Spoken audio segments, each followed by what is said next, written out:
আমরা কত দোকান ঘুরেছি, কমসে কম দুটো দোকান ঘোরা হয়েছে, তারপরে এটা খেলে তিনটে দোকানে আসা হয়েছে। সহজে তো জিনিসটা তো মিলেনি। তো হ্যালো বন্ধুরা, সকলে কেমন আছো? আমিও ভালো আছি। রোজের মতো একটি ভিডিও নিয়ে চলে আসলাম।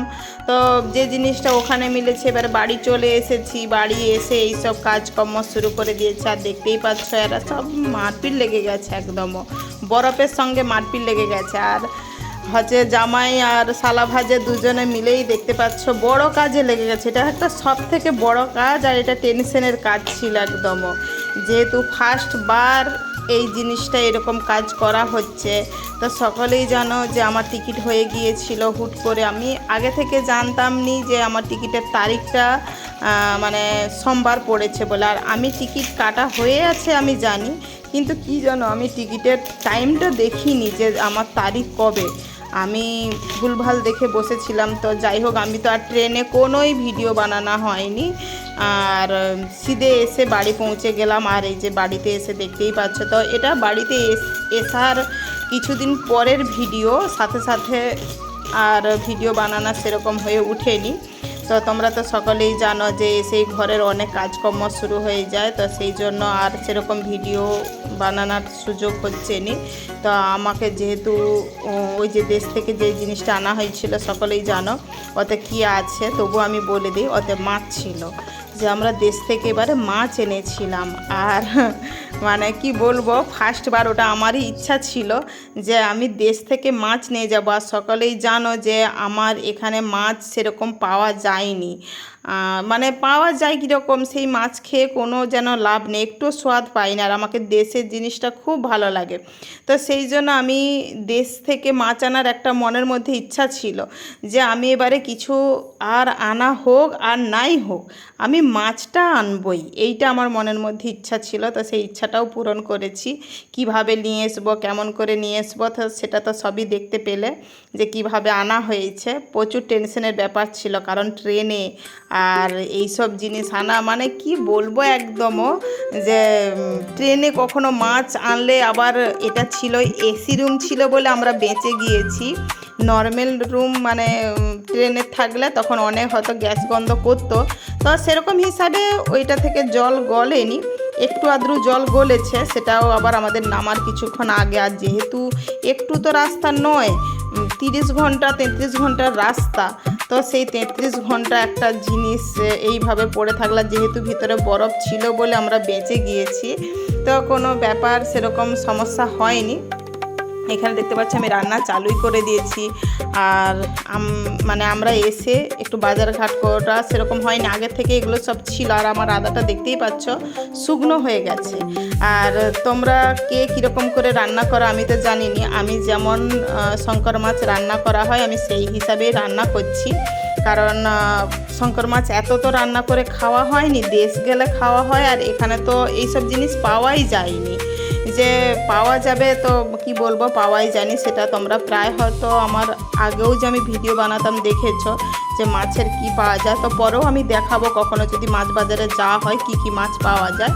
তো এখানে তো আমি কড়াই তেল দিয়েই দিলাম। আর রান্না সেরকম কিছু হয়নি যে খুব অনেক কিছু সবজি হচ্ছে। আর এমনিতে আমরা অনেক সবজি এখানে আমরা অত রান্না বান্না হয়নি, কারণ এখানে সবজি মিলেইনি।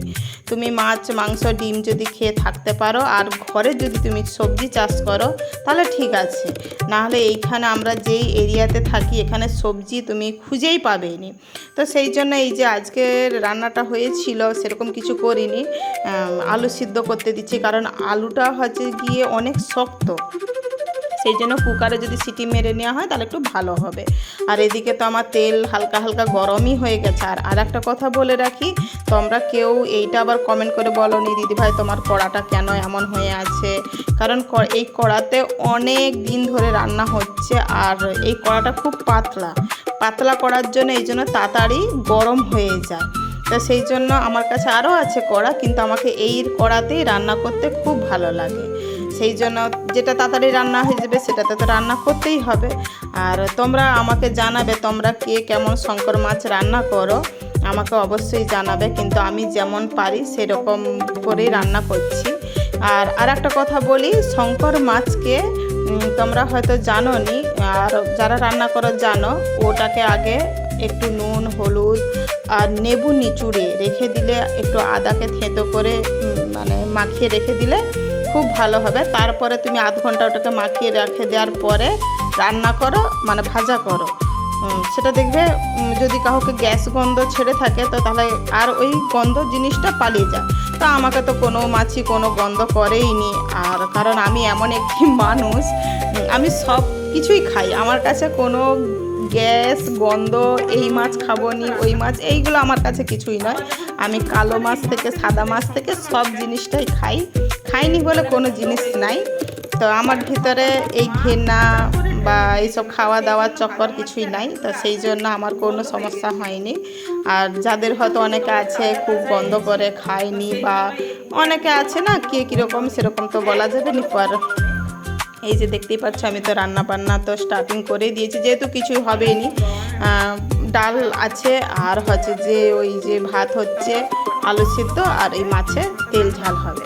আর আমি এই যে রাক্ষসটা মাছ ভাজা করা হয়ে গিয়েছে, যখন আমাকে একটা মাছ খেতে হবে, আমি হচ্ছে মাছের রাক্ষস। আর গরমে পুরো লেগে গিয়েছি, তো সেই জন্য ভিতরে মাছটাকে বস করে দিয়ে আমি বাইরে চলে আসলাম। এসে একটু মাছ নিয়ে হাতে নিয়ে চলে আসলাম। আর আমার এটা তোমরা হয়তো দেখে খারাপ ভাববে যে রান্না করতে করতে খাচ্ছে। আমি যেহেতু একটু মাছের পোকা, আর আমাকে মাছ অনেক পছন্দ লাগে, মাছ মাংস থেকে, মানে মাছ ডিমের থেকে সরি মাংস ডিমের থেকে মাছটা আমাকে বেশি পছন্দ হয়। তো সেই জন্য আমি সব সময়ের জন্য ঘরে যখন তাজা মাছ আসে ভাজা করার পরে আমি আগে একটু খেয়ে নিই, কারণ ভাজা হয়ে গেছে, আমরা তো 4 জনেই থাকি, এখানে তো আর কেউ থাকেনি। তো আমাকে ভাজা মাছটা তাজা ভালো লাগে, রান্না করার মাছ একটুও ভালো লাগেনি। যেমন মাংস হলে মাংসের কষাটা আমাকে ভালো লাগে, জল ঢেলে দিলে ভালো লাগেনি, সেই রকম মাছ ভাজা হয়ে যাওয়ার পরেই ভাজাটা খেতে ভালো লাগে। এই যে জল ঢেলে দেওয়া হয় তারপরে আমাকে খেতে ভালো লাগেনি। তো সেই জন্য এই যে আমি তো একটু মুখ চালানোর পরে আবার এই যে রান্নাঘরকে চলে আসলাম। আর আমার মশলা তোমরা দেখতেই পাচ্ছ কষা হয়েই গিয়েছে।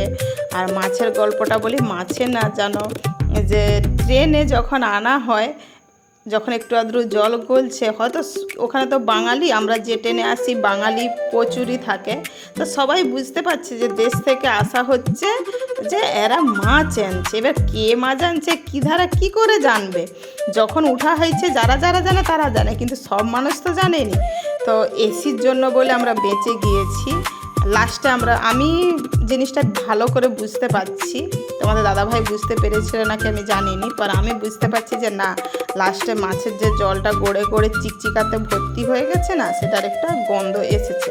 তো আমরা যখন বাড়িতে আসি মাছ একদম সঠিক ছিল, আর বরফ টরফ সব কিছু ছিল। তো বন্ধুরা, আমি আর বেশি বকবক করবো নি, আমার ভিডিওটা কেমন লেগেছে অবশ্যই জানাবে। আজকের ভিডিওটা অনেক লং হয়ে গেছে, তো আবার দেখা হবে কোনো নেক্সট ভিডিওতে। আর ভিডিওটা ভালো লেগে থাকলে লাইক কমেন্ট শেয়ার করে পাশে থাকবে। তো আমার রান্না তো পুরো দেখতেই পাচ্ছ সমাপ্ত হয়েই গেছে, বেশি আর কিছু বাকি নেই। আর ওদিকে ডালটাও আমি বস করে দিয়েছি, আমার আলু সিদ্ধ করাও হয়ে গেছে। তারপরে কারণ আমাদের দেরি করেই খাওয়া হয়, সেই জন্য আমার রান্নাও শেষ হয় আর আমার ছেলেরাও বাড়ি পৌঁছে যায়। তো চলো, রান্না তো হয়ে গেছে, খেয়ে দিয়ে টেস্ট করা যাক যে কেমন রান্নাটা হয়ে গেছে। আর আমি নেবু খেতে খুব পছন্দ করি, আর আমার নেবুর রস দেখতেই